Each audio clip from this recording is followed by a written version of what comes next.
Bastou Jair Bolsonaro ontem dizer que eu e a Michelle seremos bons presidenciáveis.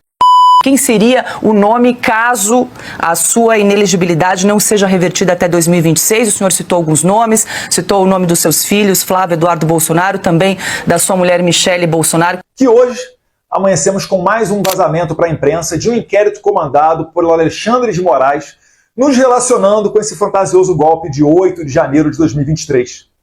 Essa investigação sobre suposto golpe não ocorre num juizado de primeira instância, mas sim na Suprema Corte, sob o comando do ministro Alexandre de Moraes.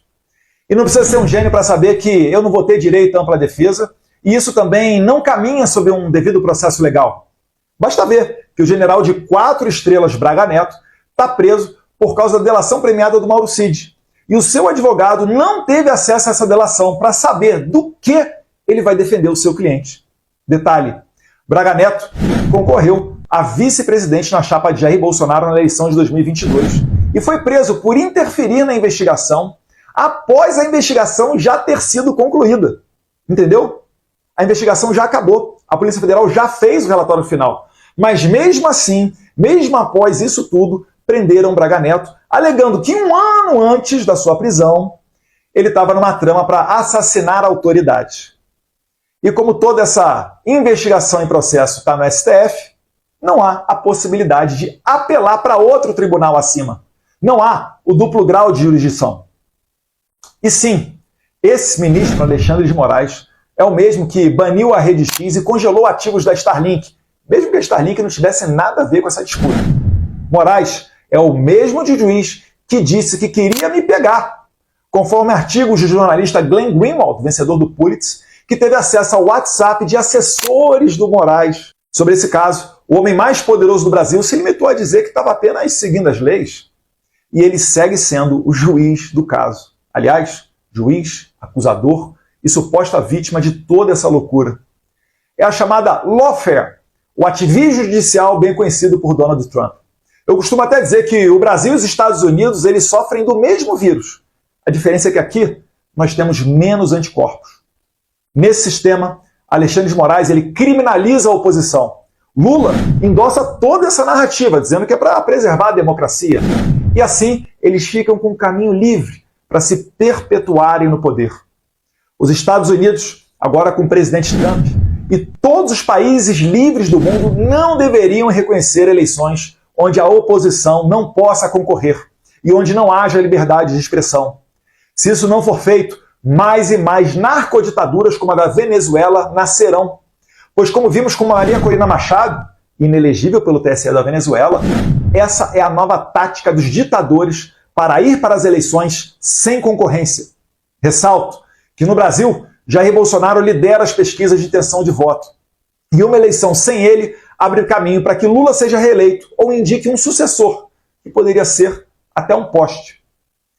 Falando especificamente agora sobre Estados Unidos da América, eu me dirijo ao presidente Donald J. Trump, pessoa que o establishment brasileiro odeia, pois está sendo claro que ele não continuará usando dinheiro do pagador de impostos americano para financiar a censura, tal qual a atual embaixadora dos Estados Unidos no Brasil, Elizabeth Bagley, fez, por exemplo, dando R$170 mil para a instituição de Felipe Neto, pessoa que chama os Estados Unidos de país imperialista e genocida, além de hastear a bandeira americana ao lado da bandeira LGBT. Isso sem contar a ajuda do governo Biden para os Sleeping Giants e do USAID para outras ações. É necessário que os Estados Unidos resgatem a sua tradição de exportadores de liberdade e virem esta página sombria da sua história também diante da comunidade internacional. É urgente retirar a atual embaixadora do Brasil e drenar esse pântano.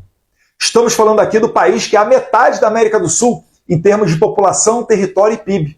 Se o Brasil virar uma Venezuela e 25% da população brasileira tiver que sair do Brasil, igual aconteceu pela Venezuela, a gente está falando de mais de 50 milhões de pessoas. Isso faria com que a diáspora venezuelana, que já é a maior crise migratória de toda a história da América Latina, virasse um conto de fadas, perto do que seria a brasileira.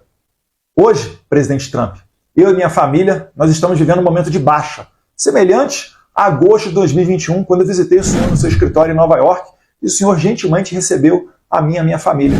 Eu fiz até um post recentemente falando sobre a importância da humildade e relacionando isso a essa visita ao senhor, fato que muito me orgulha. Atualmente, querem nos transformar em leprosos no Brasil.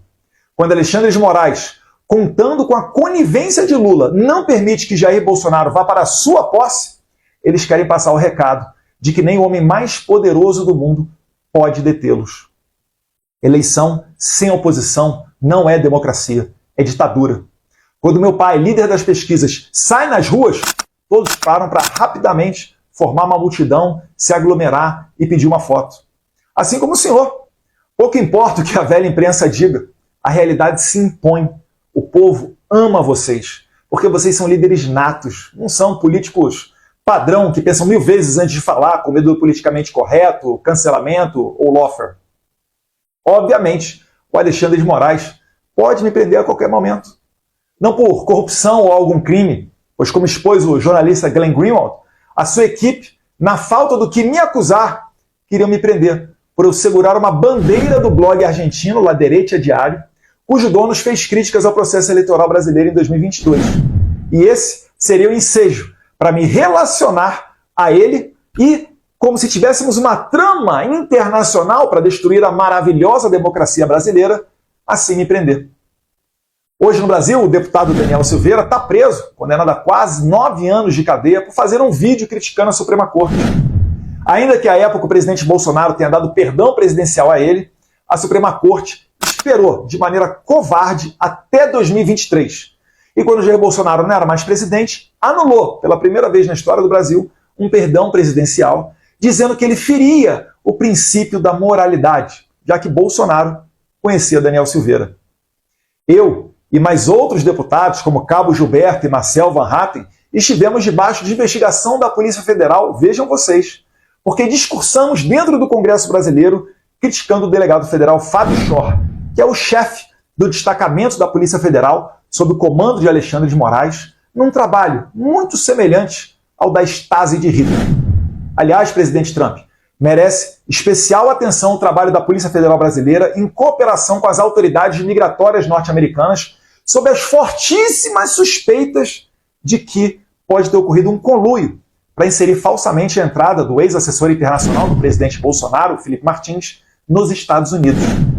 Essa falsa entrada foi usada por Alexandre de Moraes para prender Felipe Martins por mais de 6 meses, num conluio que se estende até mesmo para a imprensa, pois o jornalista Guilherme Amado consultou, talvez ilegalmente, o número do passaporte de Felipe Martins para ver se ele entrou ou não nos Estados Unidos pelo site do CBP, o que ensejou, o Guilherme Amado a publicar essa matéria de jornal e serviu para Moraes justificar a prisão do Felipe Martins. Eu gostaria aqui de fazer vídeos criticando o aumento dos impostos do governo Lula, que inclusive já gastou mais do que Bolsonaro durante a pandemia. Ou na questão do governo ter cogitado estender o prazo de validade das carnes e dos alimentos, enquanto os artistas recebem 16 bilhões de reais via Lei Rouanet para ignorar os recordes de incêndio da Amazônia ou o recorde de mortes de índios e anomames. Mas no Brasil, há um problema na base que me impede de ter um trabalho normal de deputado. Um problema de liberdade de expressão, de criminalização da oposição ao socialista Lula da Silva. Este sim, condenado por corrupção e, de certa forma, perdoado por essa mesma Suprema Corte. Mas, como disse Elon Musk, a Rede X é a nova imprensa e os internautas são os jornalistas. Acabou-se aquele tempo do monopólio da informação. Nós apenas pedimos liberdade de expressão e a possibilidade de concorrer numa eleição íntegra e transparente. De resto, deixa o povo escolher. Se conseguirmos isso, certamente teremos sucesso, pois a verdade está do nosso lado. Deus abençoe a América, Deus abençoe o Brasil.